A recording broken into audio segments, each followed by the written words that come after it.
Hello, hello, hello. It's Tuesday, which means just one thing. Tuesday is the day I encourage you to share a Tuesday tip. So, if you're watching this on any other day of the week, it's okay, you're watching the replay. So, Tuesday is a great day to share a tip.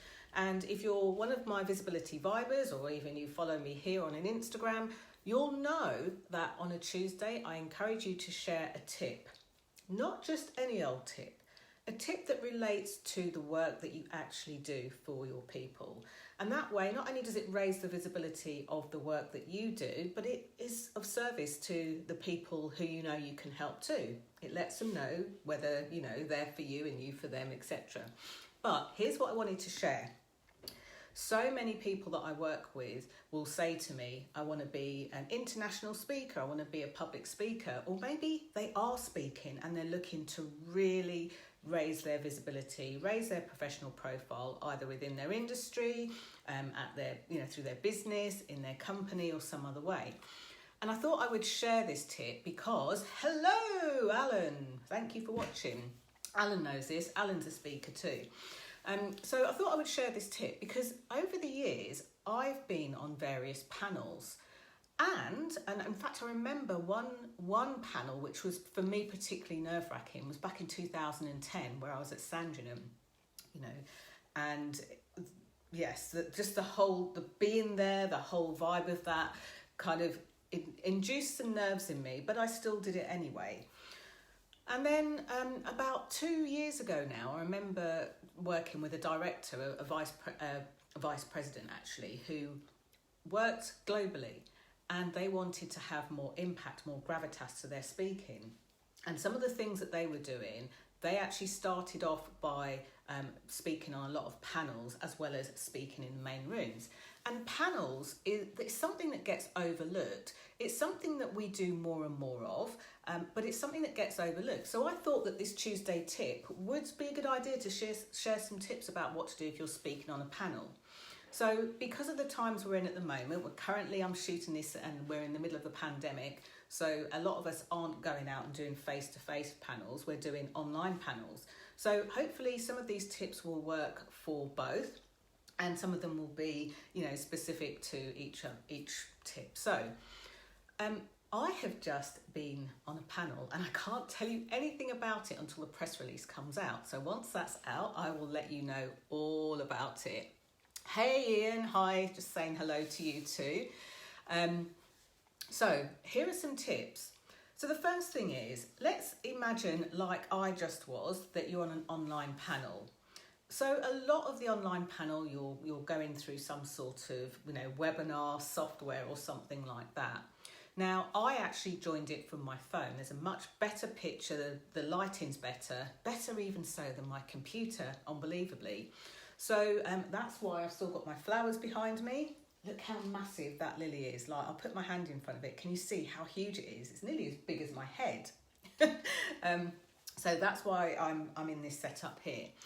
So one of the things to do when you are on an online panel, and I was speaking to somebody who did a £99 session with me just over a week or so ago about this. If you're going through a software like Zoom, make sure that you have the settings where possible where you can see other people's faces. Not the one where you just see your face and not the one where you just see the person who's speaking, because then you see one face at a time. This kind of gets you in the mindset, the vibe of being in the panel. So if you're doing it online, do whatever you can on your settings so that you can see all of the panel where possible. And if it's not possible to do that from your phone, then you're going to have to whip your computer out. Second piece of advice for online paneling is get your eye contact right. Okay, what do I mean by that? Make sure that you're at eye level with the camera. Yes, it is gallery view on Zoom, on Zoom, but it might be something else on the other software. There's GoToWebinar and there's some other funky softwares that I've been on that I don't even know what the names are. So yes, definitely get it on gallery view. So the other thing is eye contact. Always make sure, even if you have to prop your computer up on boxes or books, make sure that you can keep at eye level. And I'm going to demonstrate why. if you are online anyway, whether it's actually a panel or anything else, if you're like this at this angle, it even looks funny me looking at myself on the screen. You're literally giving body language that says that you're looking down on people. And if you're looking down on somebody, it just puts a funny dynamic. It doesn't help to build rapport. It doesn't help you to be able to connect them. So that's an important piece. Then I see some people that have their cameras and they're like this. I have to stand up to do it. So you see a bit of the ceiling. Right, well, technically speaking, you're not seeing right up my nose. But again, it's a funny angle. It's a funny angle, and it can convey less credibility. And one of the things that people that work with me closely, we secretly talk about, is that when they're on a panel, in a panel situation or with more than one person, they can feel slightly nerve-wracked that, well, what if somebody else knows more than me, sounds better than me, is more credible than me? So take that notch of nerves out of the equation and, set yourself up for success on eye contact. And then the other thing is, depending on how many people are on the panel, the host at some point will either email you to obviously give you the connection details, or they might have, a conversation before they actually go live, or, make the recording or anything else like that and press record. So ask them, if they haven't offered it already, how do they want you to respond? So you don't get into that sticky situation where they say something and you're all trying to scrabble to speak at the same time and over each other.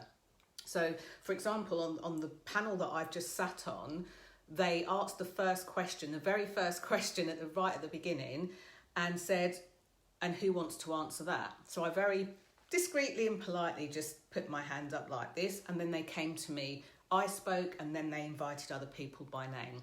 It meant that there was no sort of speaking over each other. Okay, so that's what to do online.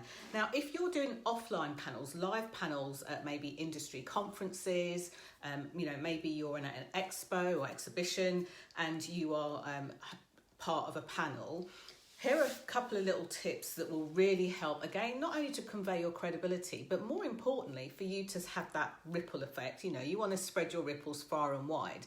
So you're going to share a ripple effect. So one of the things that you can do, if you're all seated and it's one of those where they ask you a question and pass you a handheld microphone, which they often do if there's a few of you, this is going to sound strange. Whichever hand is your dominant hand, so for me, this is my dominant hand, but whichever hand is your dominant hand, don't use the dominant hand to hold the microphone. Use the passive hand. Here's why. I'm going to illustrate with a pen. Let's say this is my microphone. So I'll be speaking into the microphone, but I'll probably be moving around because I do tend to talk with my hands. If you use your more passive hand, you can still be expressive and speak. You can still feel natural. You can still come across as confident and everything else. And it will convey a certain amount of confidence within your audience as well. And here's what's important. The confidence level that you convey in your audience actually isn't the most important for you. As the person hosting the panel, if you've got a level of confidence within your own body, within your own skin, then it makes for much more of an enjoyable experience for you. And it means that you're telling your brain, you know what? I'm fine, I'm not nervous, and you can just get the information, the nuggets out there without then finishing the panel and wishing that you'd said things differently, etc., etc. I'll stop pretending to have a microphone now. So that's what you can do.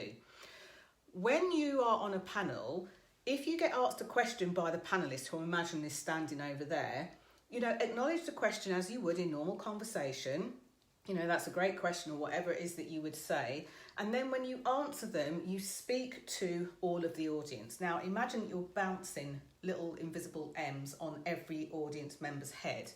By doing that, as you answer the question and do this, and it's going to look a bit weird because I'm on camera, but as you sort of start to look and you kind of bounce your eyes along the M, it gives the illusion of eye contact to everybody in the room. So even though you're not kind of staring like that or staring like this at everybody, it helps them again to connect with your message. So again, conveys lots of impact, lots of credibility. So often I'll share visibility tips, but I won't give you the kind of the why and the impact. It takes too long to explain on a quick live like this.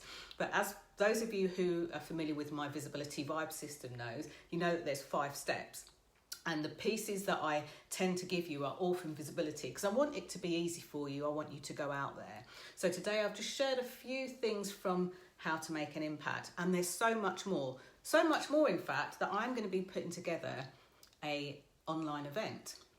So the online event is due for August. I know, in the middle of the summer, I didn't want to wait till September, and I wanted to be able to do things that could like tack on to what you're doing now so that you are more visible. It's quite an active piece, and we're going to be talking about spreading the ripple effect. So for those of you that do work that makes a difference to other people, work that is life-changing for some people, you're going to like it. So listen out for me talking about this very, very shortly in the next couple of weeks or so.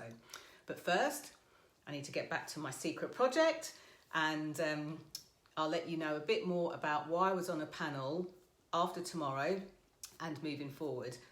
If you're watching this on the replay, thank you for watching. But most of all, I'm going to shout out both our lovely men here, Alan and Ian. I saw people hopping on and off, but as they haven't typed, I won't name and shame them. So thank you very much, Alan and Ian, for watching, for commenting, and Ian for providing the gallery view, which is the term I'm looking for if you're on Zoom. And thank you so much for watching. But more importantly, have a think about some of the things you've heard on this video. What's one thing that you think you can go and implement and do within the next day, the next week, the next month? Let me know. Make it something that you've maybe never thought about before, or that you've wanted to focus more on.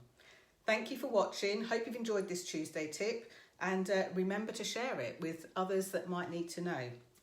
Bye for now.